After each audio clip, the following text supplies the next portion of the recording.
مرنا تو سب نے, سب سے خوبصورت موت ہے اللہ کے راستے میں میدان جنگ میں لڑتا ہوا شہید ہو جائے. شہیدوں پہ ترس نہیں کھایا کرو, ترس تو ہم اپنے اوپر کھایا کریں. اور شہادت کہاں ملتی ہے پتہ ہے آپ؟ حق بولنے پہ شہادت ملتی ہے. ملک مسلمانوں کا ہے, لڑ کس کے لیے رہے ہیں؟ اللہ کے لیے لڑ رہے ہیں. ان کے پاس کیا جذبہ ہے؟ میڈیا پہ دیکھ لو, ہمارے فوجی کی لاش جب گھر میں آتی ہے تو اس کی ماں کا بیان سنا کرو, کہتی ہے مجھے فخر ہے میرے بیٹے نے اللہ کے لیے جان دی ہے. ان کے فوجی کی لاش جب گھر میں جاتی ہے ان کی ماؤں کا چیخنا سنا کرو.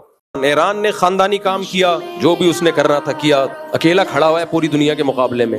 تو اب اس پہ تو تعریف بنتی ہے. ٹھیک ہے, جو منفی چیزیں ہیں وہ منفی ہے, لیکن یہ موقع تو ابھی اتحاد کا ہے نا میرے بھائی. جنگ میں اصل حکم تو یہی ہے کہ عورتوں بچوں کو نشانہ نہ بنایا جائے, لیکن جنگ میں اتنی ایکوریسی کے ساتھ کہ کوئی بچہ نہ مرے, کوئی عورت نہ مرے, کوئی بوڑھا نہ مرے, یہ پاسبل نہیں ہے. عملی طور پر یہ ممکن نہیں ہے. فلسطین میں تو ٹارگٹ ہی بچوں کو کیا جا رہا ہے نا, اس میں تو اصل تو ہے ہی نہیں, سامنے تو وہ تو فرنٹ پہ ہے ہی نہیں. لیکن یہاں سے جب میزائل داغے جائیں اور نیت یہ ہو کہ ان کے فوجی اڈوں کو اٹیک کرنا ہے, لیکن 100% یہ پاسبل نہیں ہے. اس کی مثال ایسے ہے, فقہا نے لکھا ہے کہ جب آپ میدان جہاد میں ہو اور دشمن مسلمان قیدیوں کو ڈھال بنا کے سامنے آ جائے, آپ نے ان کا قلعہ فتح کرنا ہے. اب انہوں نے کیا کیا, مسلمان قیدی سامنے لا کے کھڑا کر دیا کہ تیر مارو گے تو ان کو لگے گا, تو شرعن ان کو بھی تیر مارنا جائز ہے. وجہ اس کی یہ کہ پھر تو آگے بڑھ ہی نہیں سکیں گے, فتح ہو ہی نہیں سکتی, وہ کھا جائیں گے, ہمیں طاقت میں آ جائیں گے. اس میں علماء نے لکھا ہے کہ نیت کرے گا اللہ میں اس مسلمان کو مارنے کی نیت نہیں کر رہا, میری نیت اس کو مارنا ہے, لیکن اس نے ڈھال بنا لیا, میرے پاس کوئی آپشن نہیں ہے.